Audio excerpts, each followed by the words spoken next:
Saudara, PT Jasa Marga memproyeksikan 3,06 juta kendaraan akan keluar dari Jakarta pada periode Natal dan Tahun Baru 2025. Di lain sisi, cuaca buruk yang terjadi selama beberapa pekan terakhir di sejumlah wilayah Indonesia juga mengancam keselamatan para pemudik. Kita bahas soal mudik Natal dan Tahun Baru di tengah ancaman cuaca buruk bersama sejumlah narasumber. Ada juru bicara Kementerian Perhubungan, Budi Raharjo. Selamat pagi, Pak Budi. Selamat pagi, Bang Mario. Dan juga Kepala BMKG, Dwi Korita Karnawati. Selamat pagi, Bu Dwi. Ibu, minta maaf, suaranya sepertinya masih di mute. Selamat pagi, Assalamualaikum warahmatullahi wabarakatuh. Waalaikumsalam warahmatullahi wabarakatuh, Ibu Dwi. Dan juga Direktur Institut Studi Transportasi atau Intran, Dedi Herlambang. Selamat pagi, Mas Dedi. Ya, selamat pagi. Selamat pagi, Bapak Ibu. Terima kasih sudah bergabung di Sapa Indonesia Pagi hari ini. Kita akan berdiskusi terkait dengan ini mudik Nataru di tengah cuaca buruk atau cuaca ekstrim. Saya ke Bu Dwi Korita dulu. Bu, ini saya baca di media, di salah satu media katakan cuaca ekstrim, BMKG memprediksi. Di media lain juga cuaca buruk, BMKG memprediksi. Apakah betul, Bu, dalam arti bahwa tahun ini kita akan mengalami cuaca ekstrim dan berapa lama jangka waktunya? Baik, jadi sebetulnya sejak bulan Oktober kami sudah menyampaikan perakiraan dan himbauan untuk kewaspadaan karena mulai bulan November dan bisa mencapai puncaknya di sebagian wilayah Indonesia di bulan Desember, kemudian sebagian besar di bulan Januari dan Februari adalah puncak-puncak musim hujan. Jadi sesuai dengan hasil prediksi BMKG, memang saat ini kita sedang mengalami musim hujan, ada yang menjelang puncak musim hujan dan ada wilayah yang sudah berada di puncak musim hujan yang ditandai dengan peningkatan curah hujan dengan intensitas lebat, bisa sangat lebat, bisa ekstrim, dan dapat disertai angin kencang, kilat petir. Demikian. Oke, Bu, kalau kita berbicara terkait jangka waktu, apakah memang nanti di periode 19 Desember, puncak Nataru dan juga hingga 5 Januari nanti, apakah memang itu masuk dalam kondisi cuaca yang ekstrim atau memang ini curah hujan atau intensitas hujannya tinggi saja, tidak sampai ekstrim? Jadi bervariasi, Ya. bisa intensitas sedang, Ya. bahkan ada yang ringan, namun bisa juga mencapai lebat, sangat lebat, Ya. sangat lebat hingga ekstrim. Ya. Oleh karena itu, kami akan terus mengupdate perkembangan informasi cuaca, zona-zona atau wilayah-wilayah mana saja yang berpotensi mengalami ekstrim, itu sebelum kejadian ekstrim, diulang 3 hari sebelum kejadian ekstrim, sampai 3 jam sebelum kejadian ekstrim. Demikian. Oke, Bu Dwi, BMKG selalu mengupdate informasi terkait dengan cuaca buruk ini. Saya ke Pak Budi. Pak Budi, hingga saat ini cuaca buruk masih dalam tanda kutip menghantui dalam bulan-bulan Desember hingga Januari nanti. Dari Kemenhub sendiri melihat ada fenomena mudik Nataru. Apa antisipasi yang dilakukan pada akhirnya untuk dalam arti ini sehingga cuaca buruk bisa teratasi? Baik, terima kasih Bang Mario. Jadi Nataru adalah salah satu kegiatan peak season ya, selain Lebaran yang secara rutin dilakukan oleh Kementerian Perhubungan. Dan memang khusus terkait Nataru selalu kita menghadapi risiko cuaca yang lebih buruk ya. Ya. Untuk itu Kementerian Perhubungan yang pertama kali dilakukan adalah kita sejak 2 bulan yang lalu telah berupaya untuk meningkatkan kesiapan sarana prasarana terkait dengan masalah keselamatan. Inspeksi keselamatan ini dilakukan secara intensif sampai hari ini masih berjalan, baik itu sarana prasarana di darat, laut maupun udara serta perkereta apian. Nah, kemudian nanti pada saat pelaksanaan kegiatan Nataru yang itu berlangsung mulai tanggal 18 sampai tanggal 3 Januari, 18 Desember sampai tanggal 3 Januari, pelaksanaan penyelenggaraan angkutan Nataru ini semua akan sangat memperhatikan masalah faktor cuaca ya. Ya. Jadi misalkan terkait dengan pelayaran tentunya aparat-aparat terkait dengan masalah keselamatan itu selalu harus memperhatikan masalah situasi cuaca sehingga syah bandar dan sebagainya itu harus memperhatikan apakah kegiatan-kegiatan pelayaran itu bisa dilakukan dengan tetap terjamin keselamatan dan memperhatikan cuaca. Oke. Kemudian juga terkait dengan masalah penyeberangan, ini yang menjadi krusial para pegawai ini, karena beberapa hari yang lalu juga sudah ada indikasi cuaca cukup cukup membuat perhatian ke sana ya. Jadi para pegawai ini tentunya karena dari prediksi kegiatan Nataru ini akan ada mobilitas yang cukup tinggi dengan kendaraan pribadi, maka para pegawai ini akan menjadi perhatian kita juga, di mana terkait dengan masalah keselamatan nantinya juga kita sudah menyiapkan kemungkinan jika ada hambatan terkait penyeberangan, sehingga perlu disediakan buffer zone di kantong parkir untuk bagaimana agar ketertundaan karena penyeberangan karena cuaca itu bisa dikelola dengan baik. Oke, Pak Budi, kalau kita melihat antisipasi ini apakah akan berbeda dengan tahun lalu atau akan sama melihat kondisi saat ini? Kalau kita melihat kondisi prediksi potensi pergerakan yang ada, sebetulnya tidak terlalu jauh berbeda. Jadi sesuai dengan kajian yang dilakukan oleh Badan Kebijakan Transportasi Kementerian Perhubungan, itu ada sekitar 110 juta pergerakan pada masa Nataru ini. Dan kita sudah mempersiapkan kondisi yang ada ini dengan kondisi sarana prasarana yang ada, dan kita perkirakan cukup memadai gitu.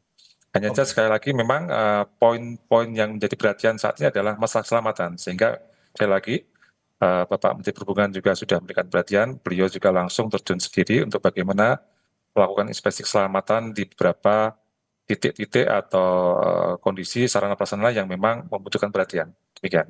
Oke, Pak, kalau kita melihat bahwa di Nataru ini, apakah memang pergerakannya lebih banyak masyarakat yang mudik ataukah masyarakat yang ingin berlibur atau sama rata saja? Ya memang kalau Nataru memang karakteristiknya lebih banyak mereka yang bertujuan untuk wisata. Jadi dibanding dengan musim Lebaran ya ini agak berbeda. Jadi pergerakan mereka lebih karena motif berwisata. Gitu. Oke, saya ke Mas Dedi Herlambang. Mas Dedi, ini melihat tadi pemberitahuan bahwa ini banyak di Nataru ini lebih banyak masyarakat yang menggunakan masa liburnya untuk berwisata. Apa sebenarnya yang harus diantisipasi atau disiapkan mengingat cuaca buruk di bulan Desember hingga Januari ini? Oh ya, baik. Saya percaya kalau untuk pelayaran, penerbangan ataupun perkeretapian, begitu mereka sudah siap akan Nataru ini, terutama untuk menghadapi perubahan iklim seperti ini, lalu juga perubahan iklim yang ekstrim ya. Itu memang saya pikir mereka sudah siap. Yang kami khawatirkan itu adalah kondisi pelayaran-pelayaran rakyat atau pelabuhan-pelabuhan rakyat itu yang sebenarnya jauh dari pengawasan. Jadi sangat minim dari pengawasan, baik semua stakeholder ya. Walaupun itu mungkin domainnya di kepala daerah atau di pemerintah daerah, tapi paling tidak memang kita harus ada konsentrasi di sana. Misalnya kemarin kalau tidak salah juga penyeberangan di Kepulauan Seribu juga dihentikan misalnya. Lalu bagaimana dengan penyeberangan lain ya? Kita punya di Indonesia ini kan sangat luas. Ada mungkin nanti kalau liburan Nataru biasanya tempat-tempat khusus seperti Karimun Jawa itu juga ramai. Lalu juga penyeberangan di Bali misalnya itu kan juga ramai. Kemudian di Sulawesi Selatan misalnya itu kan juga ramai. Di Maluku juga pelabuhan seperti ini juga perlu konsentrasi. Pelranya ya, pelabuhan rakyat itu juga sangat banyak. Itu perlu konsentrasi. Biasanya yang hal seperti ini biasanya jauh dari pengawasan. Karena memang ada ribuan juga pelayaran-pelayaran kecil ini yang perlu diperhatikan khususnya di sektor keselamatan. Nah, biasanya kalau untuk penyeberangan itu juga banyak yang over capacity juga overload ketika liburan. Ini juga harus disiasati. Sudah nanti ada badai, tetapi juga mungkin kapasitas kapal itu mungkin hanya 100, tapi diisi 300 orang misalnya. Seperti kita ambil contoh kapal Zahro, mungkin kapal Zahro itu tahun 2017 ya, tahun Ya, 2017, Kepulauan Seribu misalnya. Itu kapal kecil itu eh, muatnya untuk isinya itu 100, tapi kenyataannya bisa diisi 300. ya, diisi banyak ya. Ketika terjadi kebakaran, sehingga masalah penyelamatannya juga sangat minim, sangat sulit ya, mereka akhirnya tenggelam. Ya, hal seperti itulah. Jadi hal yang kecil-kecil ini yang seharusnya kita perhatikan dulu. Gitu Oke, Mas Greg. oke, ini saya ke Ibu Dwi. Ibu Dwi, ini Mas Indra memperhatikan konsentrasi lebih banyak kepada bagian pelayaran. Tapi kalau dari BMKG sendiri melihat ini moda transportasi mana yang perlu lebih ekstra hati-hati di masa cuaca buruk ini? Apakah darat, udara, atau laut? Sebetulnya yang terdampak itu semuanya, Ya, baik darat, laut, dan udara. Karena kondisi cuaca memang saat ini sedang menjelang puncak dan nanti Januari Februari itu puncak. Bahkan sebagian saat ini sudah ada yang berada di puncak musim hujan. Misalnya di wilayah Jawa hingga Nusa Tenggara, ini terutama di bagian selatan. Namun memang dari segi kesiapan untuk menghadapi kondisi ekstrim, kalau di sisi penerbangan itu memang relatif jauh lebih siap. Sistemnya sudah terbangun puluhan tahun ya, dan itu dikontrol, diawasi langsung oleh organisasi ICAO ya, International Civil Association Organization. Nah, untuk pelayaran sebetulnya juga sistemnya sudah disiapkan. Namun memang kadang-kadang itu tadi kurang ketat untuk ini penerapannya. Nah, yang sama sekali atau yang sistemnya masih kami sedang bersama-sama Kementerian Perhubungan dan juga nantinya dengan Kakor Lantas juga dengan pengelola jalan tol itu adalah yang darat. ya. Jadi belum tersistem sebagaimana seperti yang dilakukan di penerbangan atau di pelayaran. Demikian. Berarti untuk sistem pelayaran penerbangan saat ini BMKG sudah bisa lebih memastikan ya Bu ya, terkait dengan prediksi cuaca dan prediksi cuaca buruk yang terjadi nantinya. Iya, iya, iya. Jadi sudah ada sistemnya, informasi kami ini sudah langsung terhubung dan mereka sangat ketat, terutama penerbangan ini sangat ketat tidak hanya dengan cuaca, dengan hal-hal yang menyangkut keselamatan itu sangat ketat gitu ya.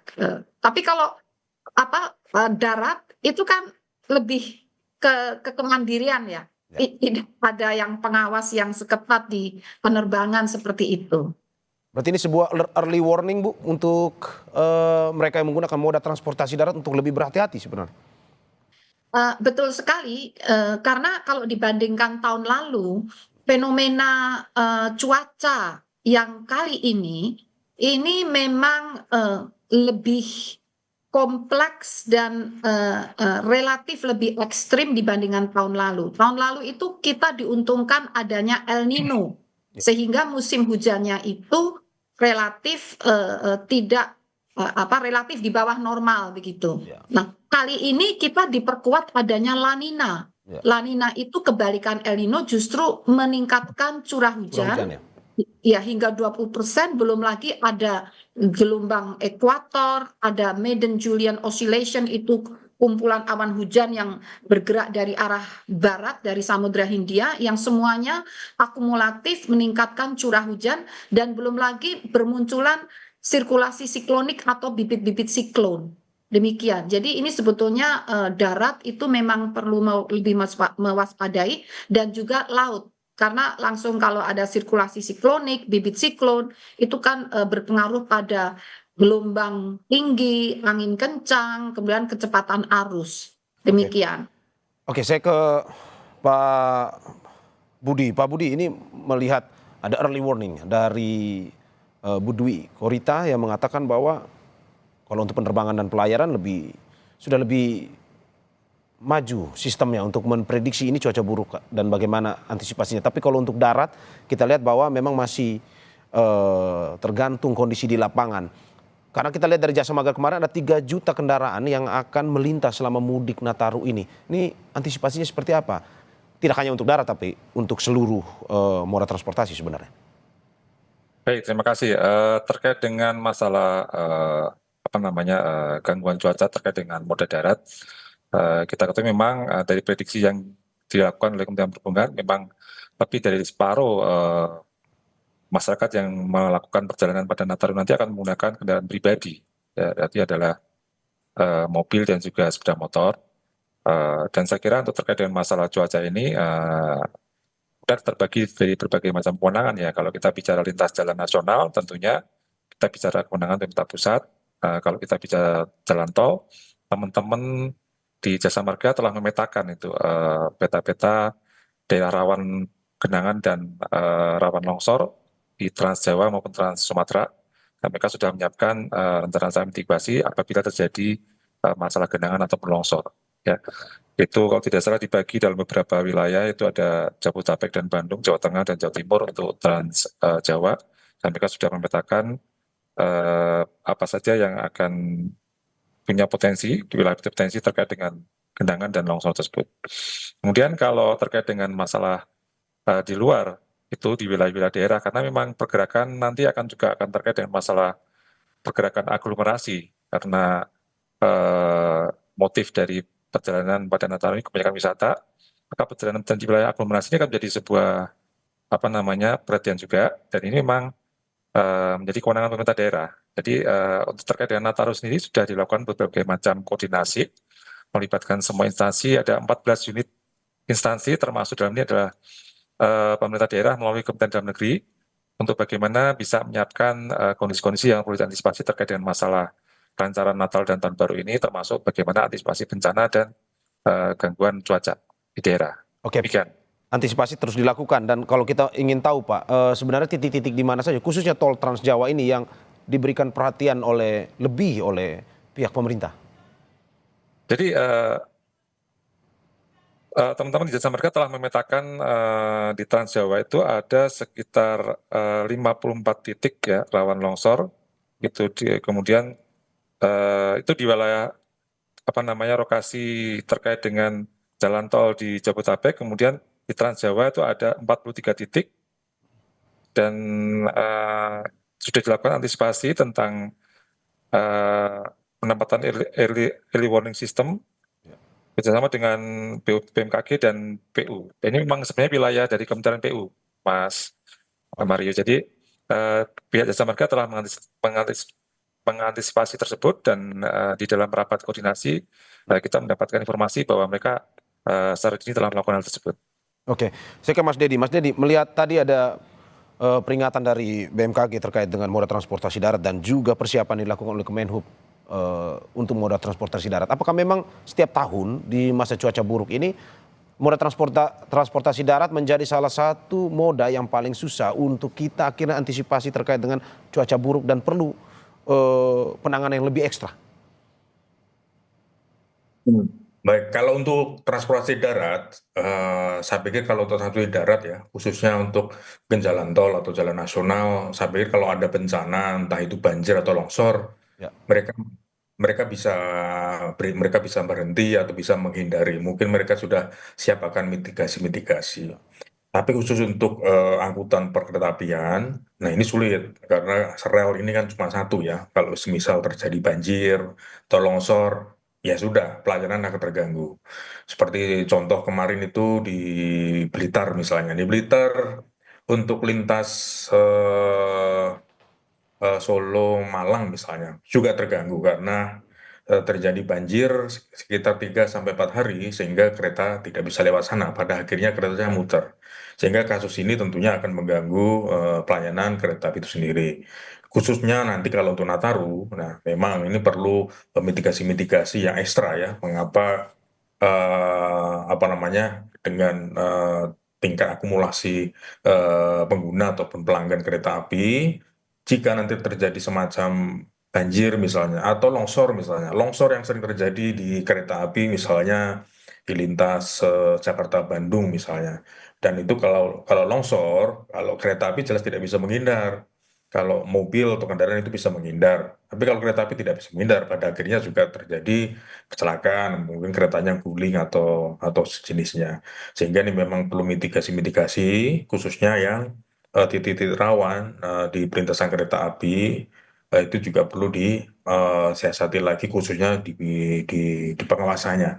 Karena kalau kereta api terjadi longsor atau bencana banjir misalnya, nah itu tentunya ya sudah, karena memang saat ini apa namanya, pengguna transportasi kereta kereta api itu masih favorit. Jadi sebaiknya memang khusus untuk lintas rel ini memang perlu di pengawasan, khususnya untuk di sektor infrastrukturnya. Infrastrukturnya tentunya sudah siap akan apa namanya, mitigasi-mitigasi untuk menjelang Nataru. Nah, Nataru ini memang cuacanya memang sangat ekstrim, Ya. tetapi saya pikir memang tidak semua ya. Kalau kita di Jawa misalnya, nah, setiap hari hujan, Mbak. Jawa, khususnya di Jawa Barat atau DKI setiap hari hujan. Tapi saat ini saya di Palembang, ternyata ternyata juga juga juga tidak hujan, malah kering misalnya. Malah Hal-hal kering seperti ya. itu memang cuacanya memang berbeda-beda, sehingga Ya. mitigasinya pun apa namanya, tentunya juga akan berbeda juga karakternya. Oke, ini saya mau tanyakan ke Bu Dwi Korita, apakah memang nantinya cuaca buruk ini akan merata di seluruh wilayah Indonesia ataupun hanya di berbagai tempat saja, tetapi kita tahan dulu karena akan ada jeda berikut ini. Tetap di Sapa Indonesia Pagi.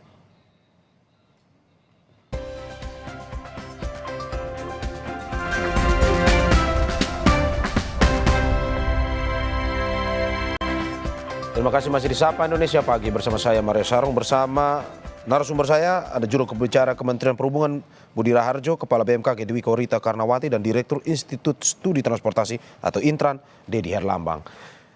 Saya kembali ke Bu Dwi dulu. Bu Dwi, ini berita terkait dengan ancaman hujan deras dan banjir seperti layaknya di tahun 2020. Apakah mungkin, Bu, kejadian di tahun 2020 akan terjadi lagi di awal 2025 ini? Kalau dari prediksi BMKG seperti apa?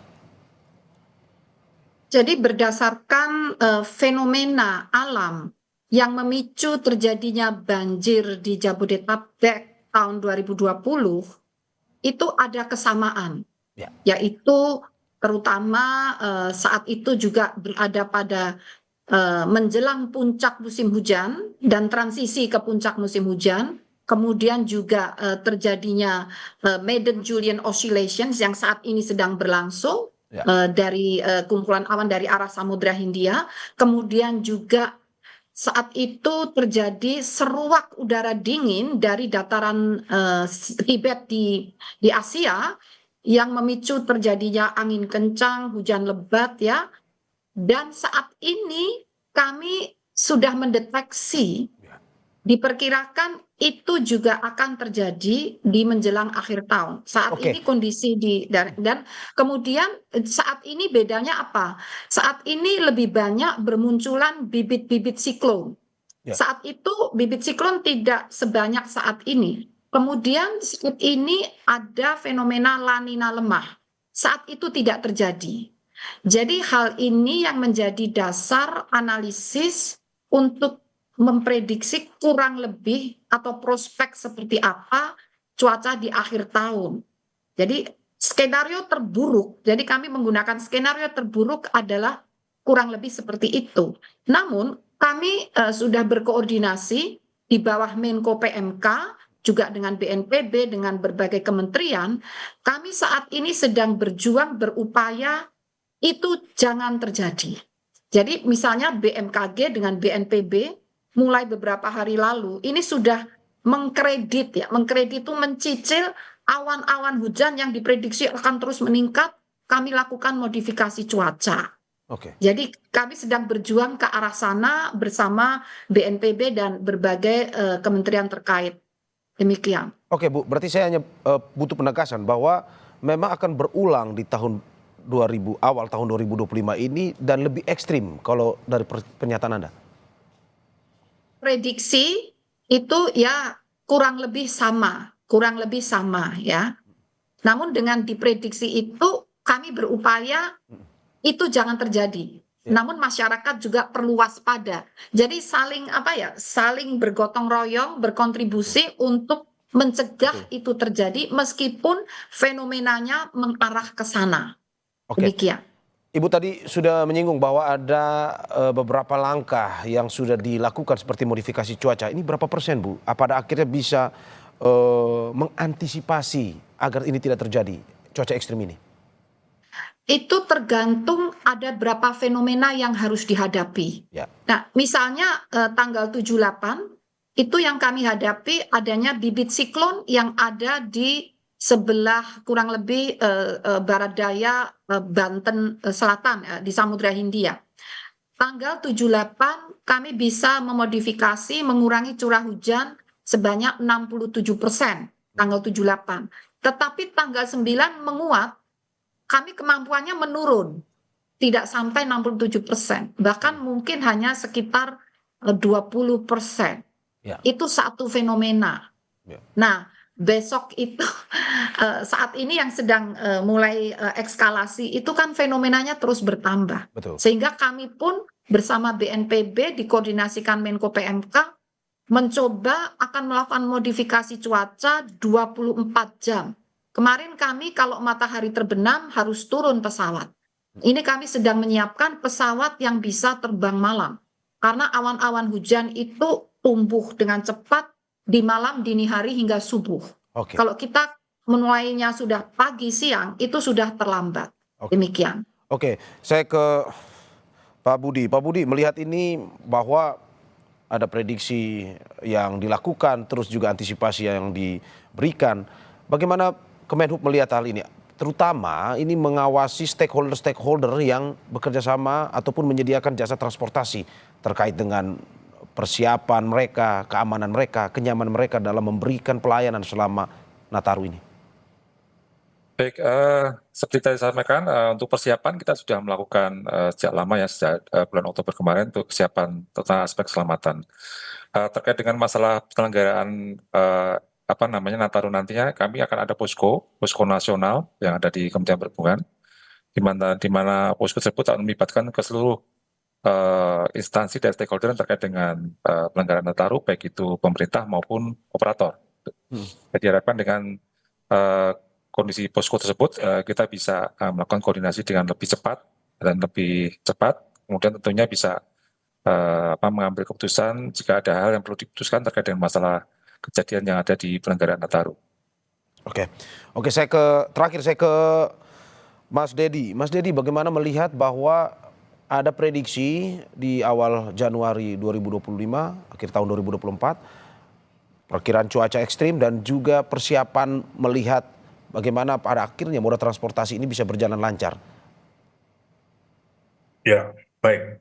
Seperti kejadian cuaca buruk ketika Nataru atau Lebaran, khususnya Nataru ya. Nataru biasanya memang sering hujan di Desember dan seperti kalau tadi kalau saya sering soroti itu memang di perkereta karena di sektor perkereta apian kalau sudah terjadi bencana itu sudah, jadi kereta apinya tidak bisa jalan, tidak bisa lewat karena tidak ada alternatif. Tapi kalau moda lain misalnya bisa ada alternatif jalan lain ya. Tapi khusus kereta api memang tidak bisa. Saya pikir kondisi seperti ini memang perlu digarisbawahi juga nanti untuk para pelanggan atau penggunanya memang harus cermat mensiasati tanggal mana misalnya atau waktu yang pas mana ketika melakukan mudik atau melakukan perjalanan wisata di Nataru misalnya. Jadi seperti itu. Oke. Yang kedua perlu digarisbawahi juga khusus untuk angkutan liburan ini, baik itu Nataru atau liburan sekolah, saat ini banyak sekolah-sekolah yang mengadakan tur wisata. Ya. Ya, Yang perlu diwaspadai. kalau untuk angkutan reguler, bus reguler ya, bis AKAP atau AKDP, biasanya mereka secara normal mereka memang sudah masuk terminal, sehingga ketika ada event special day seperti Nataru ini, tugas-petugas di sub setempat telah melakukan ramcek khusus untuk bus-bus akap atau angkutan yang bertrayek. Yang kita takutkan atau sulit pengawasan itu adalah angkutan-angkutan yang non bertrayek ya, seperti angkutan wisata yang disewa dari anak-anak sekolah itu bagaimana untuk pengawasannya, khususnya nanti di Nataru, terus juga nanti jalurnya lintasnya padat, misalnya volumenya Oke, padat, lalu oke, cuacanya juga tidak bersahabat. Itu nanti bagaimana cara mengawasinya? Karena angkutan-angkutan wisata yang non trayek ini mereka tidak masuk terminal, itu sangat baik. sulit untuk sih. Jadi mohon untuk apa namanya pemerintah pusat atau pemerintah daerah untuk lebih serius atau lebih intens mengawasi angkutan-angkutan yang non trayek ini karena Oke. mereka tidak masuk di terminal. Oke, Itu. perlu lebih serius kata kuncinya. Saya terakhir ke Kepala BMKG, Bu Dwi Korita. Bu Dwi, singkat saja antisipasinya seperti apa di masa cuaca buruk ini? Bagi masyarakat, mohon terus memonitor Ya. perkembangan informasi perakiraan cuaca dan peringatan dini dari BMKG. Karena dinamikanya cepat berubah, kita bisa tahu 5 hari sebelumnya atau 7 hari, sepekan sebelumnya, daerah mana saja yang berisiko tinggi mengalami cuaca ekstrim dan bencana hidrometeorologi. Sehingga silakan untuk mengakses agar bisa menyusun perencanaan. Setiap jalur mudik itu dilengkapi dengan informasi cuaca di darat ini dan juga di penyeberangan dan juga di penerbangan. Sehingga silakan menyusun perencanaan untuk bepergian dengan melihat cuaca sepekan sebelumnya Ya. sampai 3 jam sebelumnya. Demikian, terima kasih. Ekstra waspada, ekstra hati-hati, dan kita berharap cuaca ekstrim bisa berlalu dan mudik Nataru bisa berjalan lancar. Terima kasih Kepala BMKG Dwi Korita Karnawati, juru bicara Kementerian Perhubungan Budi Raharjo, dan Direktur Institut Studi Transportasi Intran Dedi Herlambang. Terima kasih Bapak Ibu atas diskusi paginya di Sapa Indonesia Pagi ini. Sehat selalu.